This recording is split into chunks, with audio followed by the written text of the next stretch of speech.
আমার বাবা দীর্ঘ সময় ধরে, আমরা ছোটবেলা থেকে দেখতেছি, আপনারাও দেখতেছেন, উনি কোন রোদ বৃষ্টি ঝড় আমার বাবাকে কখনো থামায় রাখতে পারে না। ওনাকে জেলে নিয়ে যাওয়া হয়েছে, জেল থেকে বের হয়ে উনি বালিয়াডাঙ্গি হরিপুরের দিকে ছুটে এসেছেন। আপনাদের কেউ মারা গেলে আমার বাবা ঘরে বসে থাকতে পারে নাই, কখনো ছুটে চলে এসেছেন। আজকে আমরা যখন আসতেছিলাম, বাংলাদেশের অনেক মানুষ প্রতিনিধি পায়, অনেক নেতা বাংলাদেশের মানুষজন পায়। আল্লাহ রাসূল সাল্লাল্লাহু আলাইহি ওয়াসাল্লামের একটা হাদিস হলো এরকম, তোমাদের মধ্যে সর্বোত্তম নেতা হলেন তারা যারা তাদের জনগণকে ভালোবাসে এবং জনগণও নেতাকে ভালোবাসে। জনগণ নেতার জন্য দোয়া করে, নেতাও জনগণের জন্য দোয়া করে। আপনারা কি এরকম ভালো নেতা পেয়েছেন? পেয়েছেন। তো এই জন্য আসলে আমার মনে হয় না যে আমার বাবার জন্য আমাকে ভোট চাইতে হবে। আমাকে ভোট চাইতে হবে।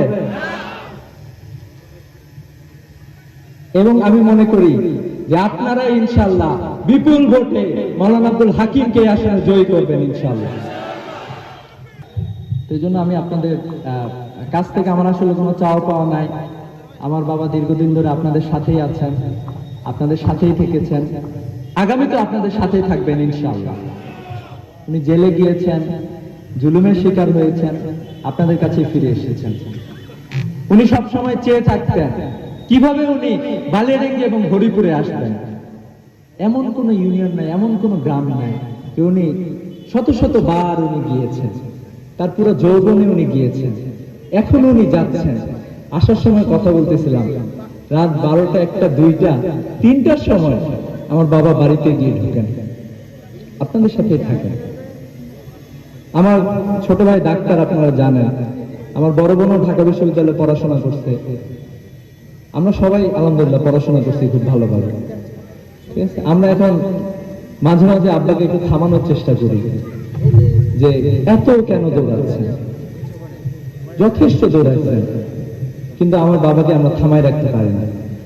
আমার ডাক্তার ভাই ফোন দেয়, বলে যে আব্বার তো হার্টের সমস্যা, একটা রিং করানো তো আছে, কিন্তু উনি ঘরে বসে থাকেন না, আপনাদের কাছে ছুটে আসেন।